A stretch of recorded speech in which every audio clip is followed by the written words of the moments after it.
Well, for weeks now, we have witnessed medics from across the world helping people injured in the Haiti quake. Among them, John Lovejoy III and his father. They're both orthopedic surgeons. The father works on adults, the son on children.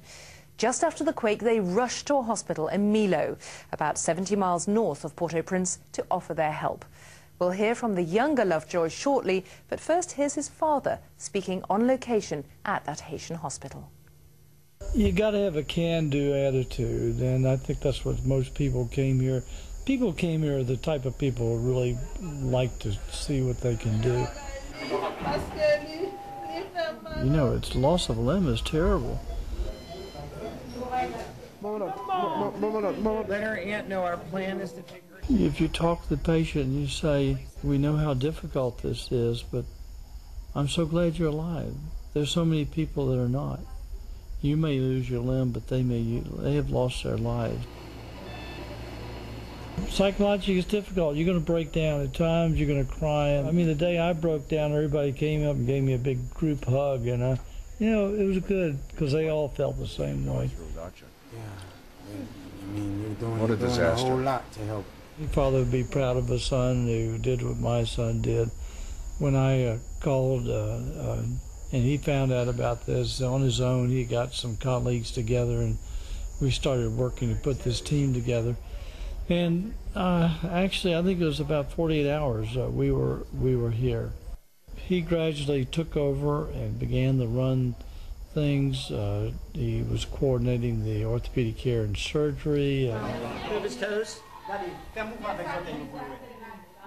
He's a caring guy, and he's just a wonderful surgeon, and I couldn't be any prouder of him. I mean, I love that boy. And that boy, whose father is so proud of him, is here with us in the studio, John Lovejoy III. Thank you for joining us. You are, of course, a surgeon at the Washington Children's Medical Center, but about to go back to Haiti again. You've seen a lot. I want you just to take us through the fact that you extended the facility, created a trauma center where none existed with 400 beds, and then the word got out. And what sort of numbers were you seeing coming to you? Well, we were very fortunate. The hospital we were in was a nice establishment for Haiti. And with 3 functioning operating rooms, our team, it was no one person, it was a team effort. And our team, in combination with the hospital personnel, because after all, we were their guests. And we were there to assist them. And they really were wonderful. We expanded the hospital's capacity to 6 operating rooms. And we were able to do 140 orthopedic cases and 10 general surgery and OB cases during the case. And it became known that you were the center of expertise, so you have U.S. helicopters coming in? Correct. Well, once we got that established was to build a line of communication. And once we got in touch with the Navy and the Coast Guard, we were getting regular deliveries of patients by helicopter per day, anywhere between 40 and 70 patients per day.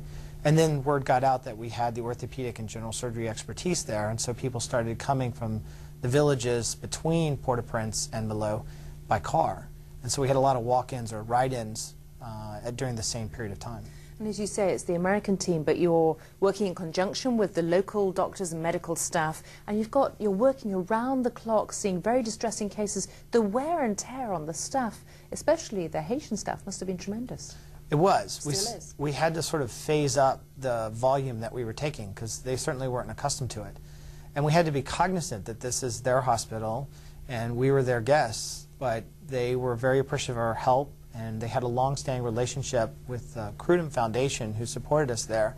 So they were used to having specialists come in and assist them a week or 2 at a time per month. And of course the crisis isn't over. We've gone from the drama of pulling people from the rubble, but we were just saying there are some very difficult complications to deal with, a lot of new medical needs emerging. Absolutely. I mean, the wounds keep trying to heal on their own, infection rates go up, you have a lot of displaced people in an environment they're not accustomed to being in. Many of them haven't had basic vaccinations, so you worry about communicable diseases, you worry about a higher infection rate, a complication rate with operations. So everything becomes much more difficult as time goes by, and the volume of the numbers is almost overwhelming. I mean, we already know over 150,000 people were killed, twice as many of that injured, the vast majority orthopedic injuries. And our team, with 6 orthopedic surgeons, was able to get up to about 45 cases a day. Well, 40 to 45 cases a day with thousands of patients, it takes a very long time to get accomplished. And just briefly, you must worry as well about the world's attention moving on from Haiti. You need the attention, you need the supplies and the money to keep coming in. Absolutely. I mean, we realize this is a big problem, and we're worried that as the news cycle moves on to other more interesting items, that people may lose interest. And we certainly don't want that to occur. And these needs are going to go on. Even after the initial rescue, the initial surgery or treatment, these people are going to need rehabilitations. There's a large number of amputees. They're going to need prosthetics, and they're going to need care, and then they're going to need relocation to find their way back to Port-au-Prince or the village that they came from. Well, thank you for coming in to remind us why this matters. John Lovejoy III, thanks very much. It's my pleasure. Thank you for having me. Welcome back to BBC World News America. The cost of rebuilding Haiti's infrastructure could run to $14 billion, according to the Inter-American Development Bank. As if that weren't hard enough to raise that kind of money for those who need it, some people who don't need it are trying to scam the relief effort. A BBC investigation has uncovered evidence that criminal gangs have been cashing in on the earthquake by seeking funds for bogus charities. Razi Iqbal has tracked down one gang based in Spain. It was a catastrophe of epic proportions, with tens of thousands killed and as many injured and in need of help. It was met by epic generosity as donations poured in. But for some, it presented an opportunity to get rich. From the best in human nature to the worst. Within 3 days of the Haitian earthquake, emails began to appear. This one said it was from the British Red Cross, though was traced to a computer in Nigeria. Another used the logo for UNICEF. A third charity called itself the ME Foundation and used this London address. It's been a newsagent's for 20 years. I feel offended, someone going to steal money from someone else and using my address. We set out to find out who was sending these emails. We began communicating with the ME Foundation. The Charity Commission says it's never heard of it. The original emails came from Nigeria, though the man we were talking to appeared to be in Spain. We are going for medical supplies. Mostly the blankets, the bandages, some drugs, mostly. None of what he told us was true. He sent us photographs of the Foundation's work in Haiti, but we checked, and the pictures were stolen. The picture that they have claimed is actually a picture they have taken from our website of a camp which... Astonishingly, the photograph was not even from the Haiti earthquake, but from the earthquake in Kashmir in 2005.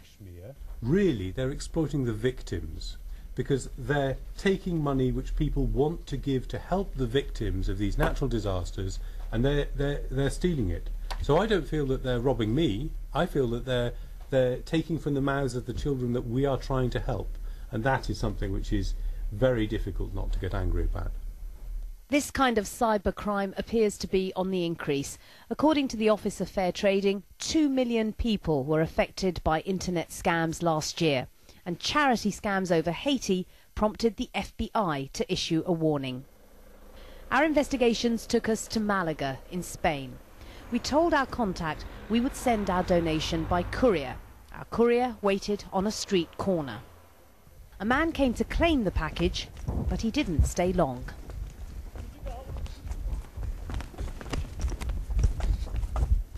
Clearly there is no charity, no bona fide charity. The man, as soon as he was confronted, ran away, dropped his flip-flops, dropped his coat as he ran away. We've managed to retrieve what is clearly a fake ID, and we're going to pass all the evidence that we have to the police. Helping the people of Haiti, the last thing on this man's mind. Razia Iqbal, BBC News, Malaga. Amazing what some people will do for money. Pope Benedict XV has spent a second day in crisis talks with 24 Irish bishops. The painful recovery that follows a natural disaster like the one in Haiti is something that the people of northern Pakistan know only too well. It's been nearly 4.5 years since a massive earthquake hit the region, and despite international aid, considerable problems remain. Our correspondent Ali Maqbool travelled to Muzaffarabad, the city closest to the epicenter of the earthquake, and filed this report on the residents' long struggle to rebuild their lives.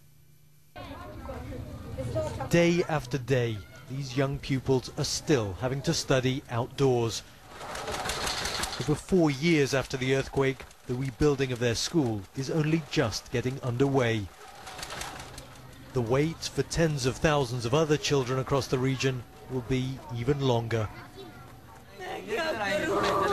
Some of the most traumatic scenes here in 2005 were of parents waiting for their sons and daughters to be pulled from the rubble of their classrooms.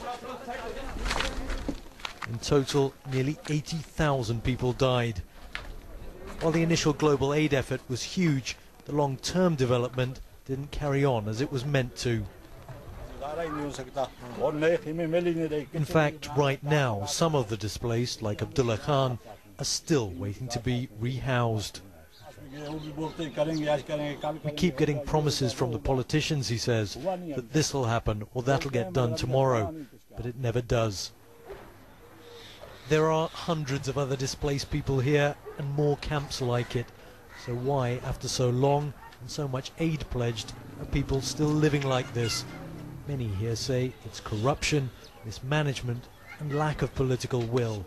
There is frequently change in the government, and federal government has taken away our money which was they supposed to spend in our areas, in areas of earthquake. They have shifted that money to other parts of the country and for other political projects. Of course, the rubble has mostly gone and many buildings are able to be used again, but the scars of Muzaffarabad are not just physical. Well, it feels like everyone in this city has a story of where they were at the time of the earthquake and who they lost. The vast majority, though, have adapted and are getting on with life.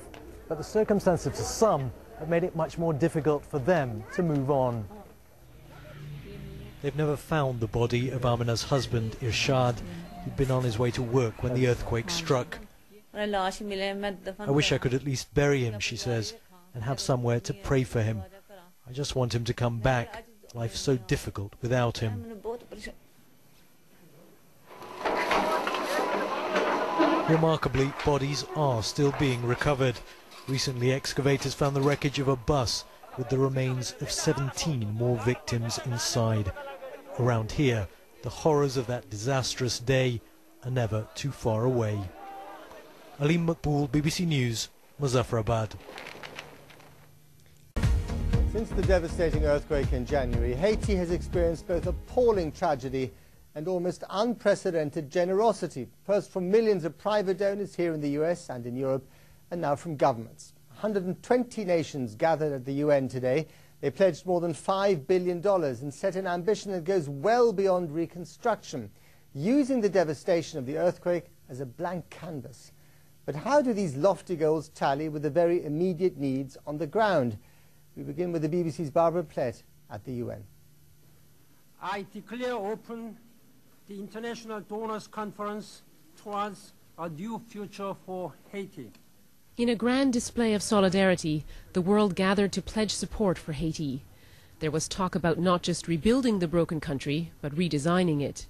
What we envision today is a wholesale national renewal, a sweeping exercise in nation building on a scale and scope not seen in generations. I now invite His Excellency President René Préval, President of Haiti, to address this meeting. Thank you very much. Haiti's president made a plea for long-term investment as the Haitians outlined an ambitious plan of action. At the core is a commission to oversee how the money is spent, co-chaired by the former American president and the Haitian prime minister. The idea is for Haiti to set the agenda, but to also hold it accountable. The strength and the spirit. The presence of both Clintons was a measure of Washington's strong commitment. This is something, said the Secretary of State, that the world cannot ignore. If the effort to rebuild is slow or insufficient, if it is marked by conflict, lack of coordination, or lack of transparency, then the challenges that have plagued Haiti for years could erupt with regional and global consequences.